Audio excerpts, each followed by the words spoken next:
आज मैं आप लोगों को 7वीं कक्षा का पाठ नंबर 7 हार की जीत शीर्षक पाठ से 4 नंबर का प्रश्नों का उत्तर कराने जा रहा हूँ। किसने किससे और कब कहा बताओ। ये बताने से भी हो जाता, लेकिन हमने आपके सुविधा के हेतु इसका जवाब लिखकर दिखाया है ताकि आप लोगों को अच्छी तरह से समझ में आ जाए। आप लोग अपने अपने कॉपी पे इसे नोट कीजिएगा और याद करने की संपूर्ण कोशिश कीजिएगा, क्योंकि सेकंड एवोल्यूशन में आप लोगों को किसने किससे और कब कहा ये प्रश्न आ सकते हैं। तो आइए जानते हैं का नंबर। ओ बाबा इस कंगले की भी सुनते जाना। अब ये किसने किससे और कब कहा था, इसका उत्तर होगा अपाहिज व्यक्ति ने बाबा भारती से कहा जब बाबा भारती सुल्तान पर सवार होकर संध्या भ्रमण के लिए निकले थे, क्योंकि हर दिन बाबा भारती सुल्तान के पीठ पर चढ़कर 8-10 मील की चक्कर न लगा लेते तो उन्हें चैन नहीं आता था। तो उसी तरीके से उस दिन भी बाबा भारती संध्या भ्रमण के लिए निकले थे। तभी एक सहसा एक ओर से आवाज़ आती है। आवाज़ में करुणा थी। तो एक अपाहिज व्यक्ति वृक्ष के नीचे बैठकर कह रहा था और कह रहा था ओ बाबा इस कंगले की भी सुनते जाना। तो ख नंबर, इस घटना को किसी के सामने प्रकट न करना। इसका उत्तर बाबा भारती ने डाकू खड़क सिंह से कहा जब खड़क सिंह बाबा भारती का घोड़ा दौड़ाए ले भाग रहा था। जब बाबा भारती ने सचमुच में ही उस अपाहिज व्यक्ति को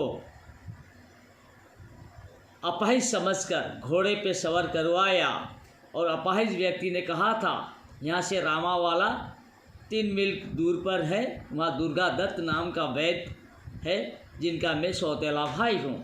तो बाबा भारती ने सचमुच में उसे अपाहिज समझकर घोड़े पे चढ़ा लिया, लेकिन जब सहसा उनको एक झटका लगती है, बाबा भारती का हाथ से लगाम छूट जाता है, बाबा भारती गिर जाते हैं। तो जब बाबा भारती पलट कर देखते हैं तो अपाहिज व्यक्ति घोड़े पर तन कर बैठा था। वो डाकू खड़क सिंह था, अपाहिज नहीं था।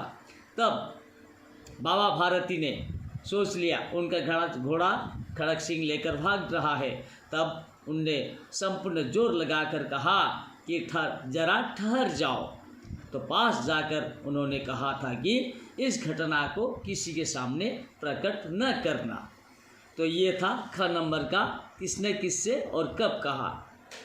ग नंबर, अब कोई दीन दुखियों की सहायता से मुंह न मोड़ेगा।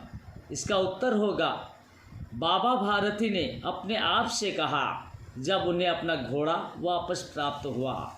जब रात्रि के अंधकार में डाकू खड़क सिंह बाबा भारती के अस्तबल पहुँचे, चारों ओर सन्नाटा था। दूर गांव में कुत्ते भौंक रहे थे, आकाश में तारे टिमटिमा रहे थे। तब बाबा भारती ने अस्तबल में घुसकर घोड़े को अपनी जगह पर बांध दिया और अस्तबल के फाटक को बंद करके बाहर आए। उस समय डाकू खड़क सिंह की आंखों में नेकी के आंसू थे। रात्रि के तीसरे पहर बीत चुका था। चौथे प्रहर शुरू होते ही बाबा भारती ने कुटी से निकलकर ठंडे जल से स्नान किया और जब वे आगे बढ़ने लगे तो वे अस्तबल की ओर आगे बढ़ रहे थे, लेकिन भारी निराशा ने उनके पाँव को मन भारी बना दिया था। तब बाबा भारती निराश होकर वापस होने चाह रहे थे। तब घोड़ा ने अपने स्वामी की पाँव की चाप को समझकर जोर से हिनहिनाया। तब बाबा भारती दौड़ते हुए अस्तबल में जाकर घुसते हैं। अपना घोड़ा देखकर उससे ऐसे लिपट जाते हैं जैसे बहुत दिनों से बिछड़ा हुआ बेटा से बाप का मुलाकात हो रहा हो। तब घोड़े के गले से लिपटकर तब बाबा भारती अपने आप से कहते हैं कि अब कोई दीन दुखियों की सहायता से मुंह न मोड़ेगा। तो आज का वीडियो इतना ही है। आप लोगों को हमने तीनों प्रश्नों के उत्तर लिखवा के दिखाया है और सभी उत्तरों को हमने विस्तारपूर्वक समझाने की संपूर्ण कोशिश की है। तो हमें लगता है आप लोगों को कुछ न कुछ समझ में आ गई है। आने वाले समय में इसी तरीके के और कई वीडियोज़ आप लोगों को मिलेंगे संपूर्ण सूझबूझ के साथ। आप लोग मेरे YouTube चैनल के माध्यम पर बने रहिए। आने वाले समय में और सारे वीडियोज़ मिलेंगे। अगर वीडियो अच्छी लगी हो तो आप लोग लाइक कीजिएगा, सब्सक्राइब कीजिएगा, कमेंट्स कीजिएगा। बस आज के लिए इतना ही। धन्यवाद।